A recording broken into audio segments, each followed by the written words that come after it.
Welcome to winner crush में आपका स्वागत है। फ्रेंड्स, आज का टॉपिक है हमारा वर्णमाला से। इसका एक पार्ट हो गया है, कृपया करके उस वीडियो को ज़रूर देख लें। डिस्क्रिप्शन में आपको उसका लिंक मिल जाएगा। जो हैंड राइटिंग नोट्स होती हैं, ये सारी नोट्स मेरे टेलीग्राम चैनल पे मिल जाएगा, जिसका नाम है बिनर क्रश। कृपया करके उसे भी ज्वाइन ज़रूर करें। चैनल को सब्सक्राइब करिएगा अगर आप नए हैं। वीडियो पसंद आए तो लाइक करिएगा, कमेंट करिएगा और अपने दोस्तों परिवार के साथ शेयर करिएगा। अब शुरुआत करते हैं आज का टॉपिक। ये है हिंदी वर्णमाला। वर्णमाला जो वर्ण होते हैं, इनके कितने भेद होते हैं? वर्ण के 2 भेद होते हैं, स्वर और व्यंजन। स्वर क्या होते हैं? जो स्वतंत्र होते हैं, उन्हें क्या कहते हैं? स्वर कहते हैं। स्वर के बारे में इससे पहले वीडियो में हो गया है, कृपया उसे जरूर देख लें। अब शुरुआत करते हैं। सबसे पहले जान लेते हैं वर्णमाला किसे कहते हैं। वर्णों के व्यवस्थित क्रम को, या जो व्यवस्थित क्रम होता है या समूह होता है, उसे क्या कहते हैं? वर्णमाला कहते हैं। जो हिंदी वर्णमाला है उसे किससे लिखी जाती है? देवनागरी लिपि में लिखी जाती है, जो ब्राह्मी लिपि का ही क्या है? परिष्कृत रूप है, परिवर्तित रूप है।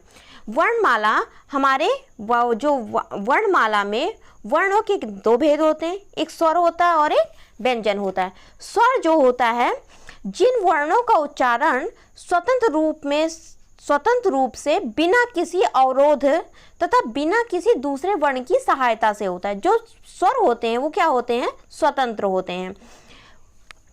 उन्हें किसी अन्य वर्ण की जरूरत नहीं होती, उसे क्या कहते हैं? स्वर कहते हैं। स्वर की संख्या कितनी होती है? 11 होती है, छोटा आ से लेके अ तक। जो अंग और आ होते हैं वो क्या होते हैं? अयोगवाह होते हैं। अब शुरुआत करते हैं व्यंजन को। व्यंजन क्या होते हैं? ऐसे वर्ण जिनका उच्चारण स्वरों की सहायता से हो। ऐसे वर्ण जिनका उच्चारण स्वरों की सहायता से हो, उन्हें क्या कहते हैं? व्यंजन कहते हैं। व्यंजन क्या होते हैं? परतंत्र होते हैं, ये स्वतंत्र नहीं होते हैं। बिना स्वर की सहायता से इनका उच्चारण संभव नहीं है। जैसे कि का है, तो यहाँ पे आधा का प्लस छोटा आ, ये काल है, इसके साथ छोटा आ लगा हुआ है, अगर कोई मात्रा नहीं है, तो इसका मतलब ये हुआ कि ये स्वतंत्र नहीं होते हैं। मूल व्यंजन वर्णों की संख्या कितनी होती है? 33 होती है। व्यंजन मुख्यतः 3 प्रकार के होते हैं। व्यंजन जो है वो कितने प्रकार के होते हैं? 3 प्रकार के होते हैं। अब इनसे जानते हैं। स्पर्श व्यंजन। स्पर्श व्यंजन किसे कहते हैं? जिन वर्णों का उच्चारण करते समय वायु फेफड़े से निकलते हुए मुंह में के विभिन्न भागों जैसे कंठ, तालु, मूर्धा, दंत, ओष्ठ को स्पर्श करते हुए निकले, उसे क्या कहते हैं? स्पर्श व्यंजन कहते हैं। स्पर्श व्यंजन की संख्या कितनी होती है? 25 होती है। का से लेकर मा वर्ग तक, का से लेके पा वर्ग तक, या फिर कहा जाए का से लेके मा तक, इनकी संख्या कितनी होती है? 25 होती है। स्पर्श व्यंजन की संख्या कितनी होती है? 25 होती है। अब आपका अंतस्थ व्यंजन कितने होते हैं? 4 होते हैं। या, रा, ला, वा। ऊष्म व्यंजन कितने होते हैं? 4 होते हैं। शा, शा, शा, हा होता है। शा, शा, शा, हा होता है।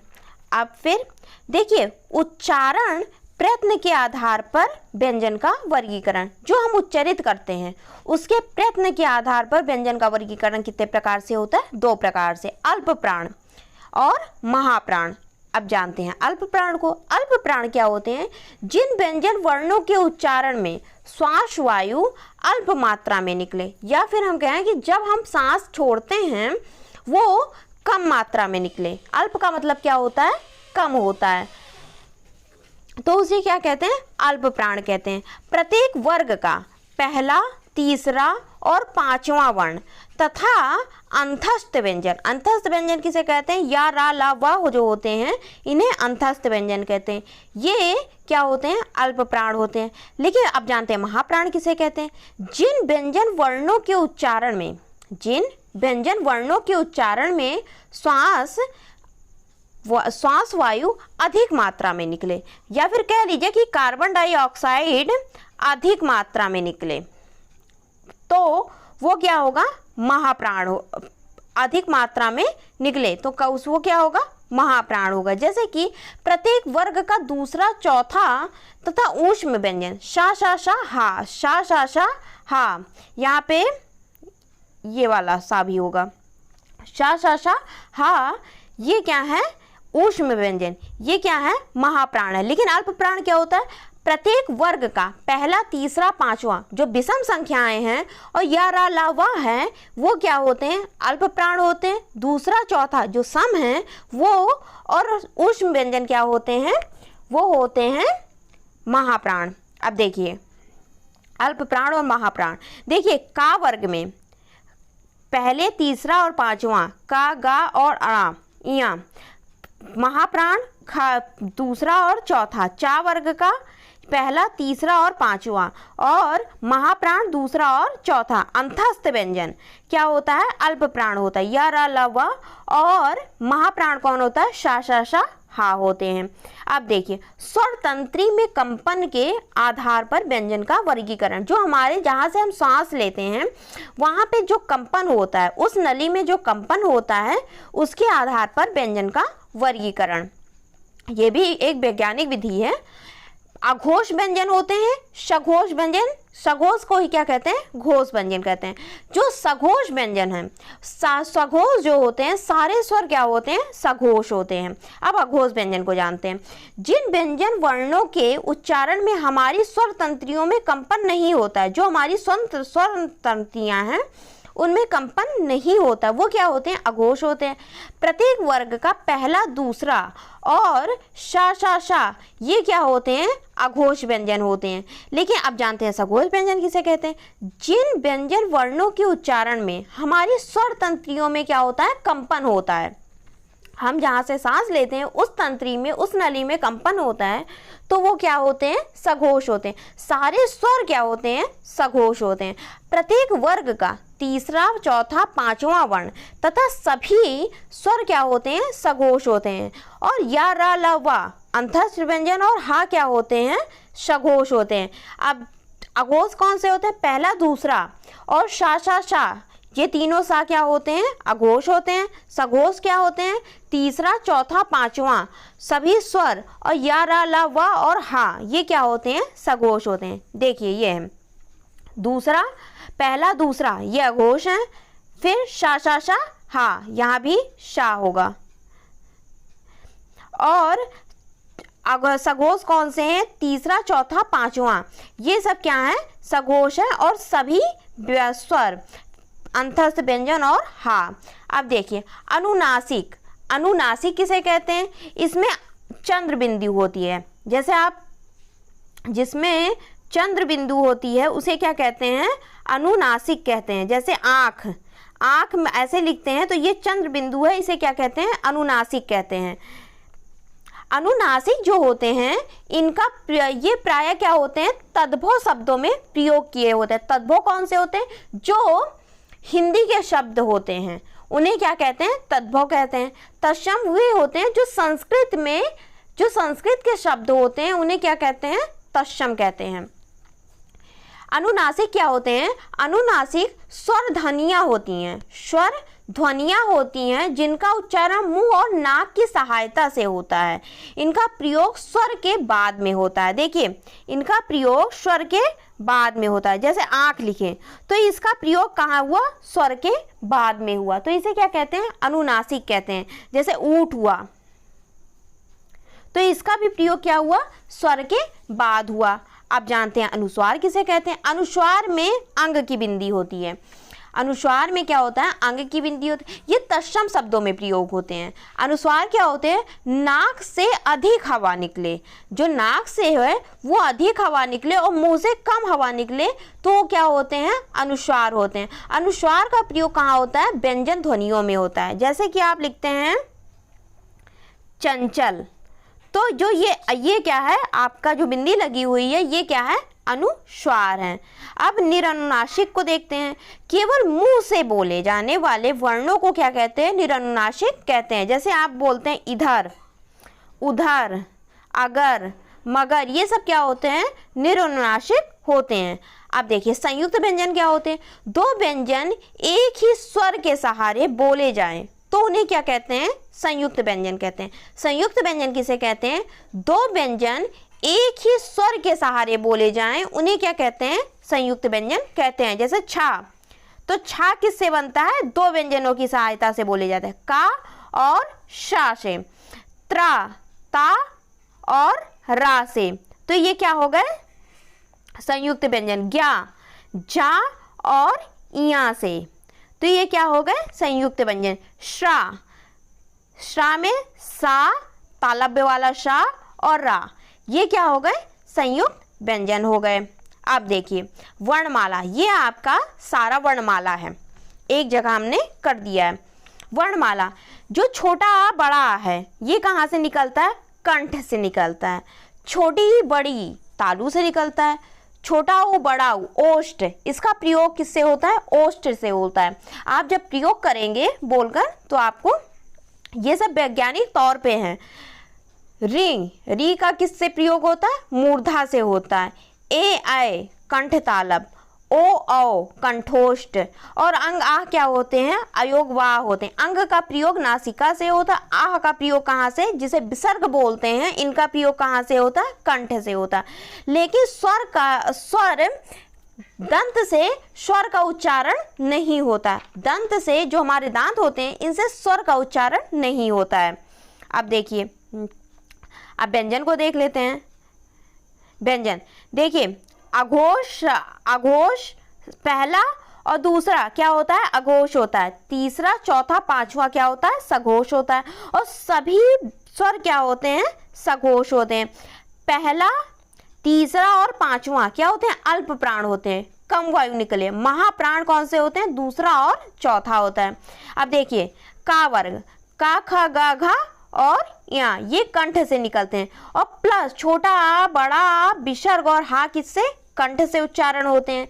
चा, चा वर्ग में चा छा जा झा या, अणा ये तालु से निकलते हैं। छोटी बड़ी और या और तालव्य शा, ये भी किससे निकलते हैं, ये भी आपके किससे निकलते हैं, तालु से निकलते हैं। टा वर्ग और री और शा, ये क्या किससे निकलते हैं, मूर्धार से निकलते हैं। ता वर्ग किससे निकलते हैं, दंत से निकलते हैं। और जो शा होता है, सपेरा वाला सा होता है, ये भी किससे निकलता है, दंत से निकलता है। पा वर्ग जो है वो ओष्ठ से इनका उच्चारण होता है। और छोटा ऊ बड़ा ऊ भी क्या होता है, पा वर्ग, छोटा ऊ बड़ा ऊ, इनका उच्चारण किससे होता है, ओष्ठ से होता है। और ये जो आपके ये वर्ण होते हैं, ये व्यंजन होते हैं, ये क्या होते हैं, पंचमा अक्षर होते हैं, ये नासिकीय वर्ण होते हैं। अब देखिए या रा ला वा, ये क्या होते हैं, अंतस्थ व्यंजन होते हैं। या और वा क्या होता है, अर्ध स्वर होता है। इन्हें अर्ध स्वर इसलिए कहा जाता है, ये आप जब संधि पढ़ेंगे तो अयादि संधि में भी पढ़ेंगे। जो ये अयादि संधि में या और वा का ही प्रयोग होता है। ए और छोटा आ मिलके क्या बन जाते हैं, या बन जाते हैं। और ओ धन छोटा आ मिलके क्या बन जाता है, वा बन जाता है। तो ये क्या होते हैं, अर्ध स्वर होते हैं। ये या और वा क्या होते हैं, अर्ध स्वर होते हैं। अर्ध स्वर क्या होते हैं, जो ध्वनियां कभी स्वर कभी व्यंजन हो उन्हें क्या कहते हैं, अर्ध स्वर कहते हैं। इनकी जो उत्पत्ति हुई है वो ए और छोटा आ से हुई है, या बनता है। जब इन दोनों को मिलाएंगे तो या बनेगा। और वा का निर्माण कैसे हुआ, ओ और छोटा आ से वा का निर्माण हुआ, या फिर कह लीजिए अयादि संधि में इनका प्रयोग होता है। रा क्या होता है, लुंठित व्यंजन होता है या प्रकंपित व्यंजन होता है। लुंठित क्या होता है, जिन व्यंजन वर्णों का उच्चारण करते समय जीभ मुख के मध्य तेजी से लड़खड़ाए या कंपित हो, उन्हें क्या कहते हैं, लुंठित व्यंजन कहते हैं। तो लुंठित व्यंजन कौन सा है, रा आपका लुंठित व्यंजन है। ला क्या है, पार्श्विक व्यंजन है। पार्श्विक व्यंजन किसे कहते हैं, जिन व्यंजन वर्णों के उच्चारण में हवा जीभ के बगल से निकल जाए तो उन्हें क्या कहते हैं, पार्श्विक व्यंजन कहते हैं। जो ला है ये क्या है, पार्श्विक व्यंजन है। आप देखिए नेक्स्ट है आपका शा शा शा हा। ये क्या होते हैं? ऊष्म या संघर्षी व्यंजन या महाप्राण होते हैं और अघोष होते हैं। जो ये क्या होते हैं? ऊष्म, संघर्षी, महाप्राण और अघोष होते हैं। तलब्बी शा, ये तालब्य से उसका उच्चारण होता है। इस सा का उच्चारण किससे होता है? मूर्धा से होता है। और सपेरे वाला सा का उच्चारण कहाँ से होता है? दंत से होता है। और हा का उच्चारण कहाँ से होता है? कंठ से होता है। लेकिन हा क्या है? ये सघोष होते हैं और ये तीनों सा क्या होते हैं? अघोष होते हैं। क्षत्रिज्ञ और श्रा, ये क्या होते हैं? संयुक्त व्यंजन होते हैं। क्षत्रिज्ञ और श्रा क्या होते हैं? संयुक्त व्यंजन होते हैं। क्षत्रिज्ञ, क्षत्रिय कैसे बनेगा? क्षत्रिय वाला छा, ये बनेगा आपका का और शा से। त्रा कैसे बनेगा? ता और रा से। ज्ञा कैसे बनेगा? जा और या से। और शा कैसे बनेगा? शा, तालब्य वाला शा और रा से। अब द्विगुण व्यंजन, जो जिनमें दो गुण होता है, जिनमें दो गुण होता है उसे क्या कहते हैं? द्विगुण व्यंजन कहते हैं। अब देखिए कुल वर्ण कितने होते हैं? 52 वर्ण होते हैं। कैसे होते हैं? 11 स्वर होते हैं, 2 अयोगवाह होते हैं, 33 मूल व्यंजन होते हैं। 33 मूल व्यंजन होते हैं, 25 आपके स्पर्श व्यंजन, 4 आपके अंतस्थ व्यंजन और 4 आपके ऊष्म व्यंजन। तो ये कुल कितने हो गए? 33 हो गए। फिर आपके द्विगुण व्यंजन कितने होते हैं? 2 होते हैं। 4 संयुक्त व्यंजन होते हैं, तो कुल कितने हो गए? 52 हो गए। और वैसे देखा जाए वर्णों की वर्ण कितने होते हैं? छोटा आ से ज्ञा तक, तो ये कितने होते हैं? 49 होते हैं। छोटा आ से ज्ञा तक ये द्विगुण व्यंजन और श्रा को अगर हटा दें तो वर्ण कितने होते हैं? 49 होते हैं। कुल स्वर कितने होते हैं? 13 होते हैं, जब छोटा आ से आह तक जाते हैं। लेकिन स्वर कितने होते हैं? 11 होते हैं, छोटा आ से औ तक। कुल व्यंजन कितने होते हैं? 36 होते हैं। लेकिन व्यंजन अगर पूछे कुल कितने हो, अगर कुल व्यंजन पूछेगा तो आपके 36 होंगे, लेकिन जब व्यंजन पूछेगा तो आपके कितने होंगे? 33 होंगे। द्विगुण व्यंजन और श्रा को हटाकर 33 व्यंजन होंगे। मूल स्वर कितने होते हैं? 4 होते हैं, छोटा आ, छोटी, छोटा ऊ और ऋण। और दीर्घ स्वर कितने होते हैं? बड़ा, बड़ी, बड़ाऊ, ए, आई, ओ, औ। ये कितने हो गए? ये आपके 7 हो गए। तो दीर्घ स्वर कितने होते हैं? ये आपके 7 होते हैं। उच्चारण के आधार पर कुल स्वर कितने होते हैं? 10 होते हैं। छोटा आ, बड़ा, छोटी, बड़ी, छोटा ऊ, बड़ा ऊ, ए, आई, ओ, औ। री को भी इन्होंने हटा दिया। आगत स्वर क्या होते हैं? जो डॉक्टर में इनका प्रयोग अंग्रेजी में, इंग्लिश की जो भाषा होती है उसमें इनका प्रयोग होता है। जैसे आप डॉक्टर लिखते हैं, ऑफिसर लिखते हैं, ऑफिस लिखते हैं, इन सब में इनका प्रयोग होता है। आगत व्यंजन क्या होते हैं? आगत व्यंजन का प्रयोग कहाँ होता है? आगत व्यंजन का प्रयोग अरबी या फारसी में होता है। जा और फा, इनके पीछे जा और फा, ये क्या होते हैं? आगत व्यंजन होते हैं। अब फिर एक बार देखिए, छोटा आ बड़ा, कंठ से छोटी बड़ी, तालु से छोटा ऊ बड़ा, ओष्ठ से री, मूर्धा से ए, आय, कंठ तालब्य से ओ, औ, कंठोष्ठ से अंग आह, अयोग वाह होते हैं। अंग क्या होते हैं? नासिका से इनका उच्चारण होता है। आह का कंठ से होता है। का वर्ग और ये कंठ से इनका उच्चारण होता है। चा वर्ग का तालु से होगा, टा वर्ग का मूर्धा से होगा, ता वर्ग का दंत से होगा, पा वर्ग का ओष्ठ से होगा। और ये आपके जो होते हैं ये क्या होते हैं? पंचमा अक्षर होते हैं। पहला दूसरा अघोष होता है, तीसरा चौथा और पांचवा सघोष होते हैं। पहला तीसरा और पांचवा अल्प प्राण होते हैं, दूसरा चौथा महाप्राण होते हैं। या, र, ल, व अंतस्थ व्यंजन होते हैं।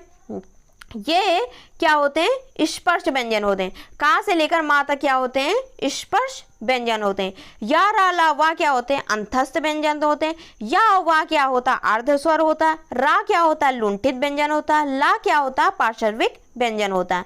श हा क्या होते हैं? शा ये क्या होते हैं? ऊष्म व्यंजन होते हैं। शा तालव्य से होता है। शा ये मूर्धा से होता है। और सपेरे वाला सा का दंत से होता है। हा का उच्चारण कहाँ से होता है? कंठ से। छत्र ज्ञ और शा ये क्या होते हैं? संयुक्त व्यंजन होते हैं। अड़ा और ढा ये क्या होते हैं? ध्रुवगुण व्यंजन होते हैं। ये रहा आज आपका टॉपिक। इसके बाद आपका टॉपिक होगा संधि। इससे पहले वीडियो है उसे जरूर देखिएगा। उसमें स्वर के जितने स्वर हैं उनका उच्चारण स्थान कैसे उच्चरित होते हैं ये सब कुछ उस वीडियो में है। कृपया करके उसे जरूर देखिएगा। डिस्क्रिप्शन में आपको उसका लिंक मिल जाएगा। और इस जो ये नोट्स है, हैंड राइटिंग नोट्स, ये आपको बिनर क्रश टेलीग्राम चैनल पर मिल जाएगा। कृपया करके उसे ज्वाइन जरूर करिएगा। ये भी आपको डिस्क्रिप्शन में लिंक इसकी मिल जाएगी। आप अगर चैनल पे नए हैं तो चैनल को सब्सक्राइब करिएगा। वीडियो पसंद आए लाइक करिएगा, कमेंट करिएगा।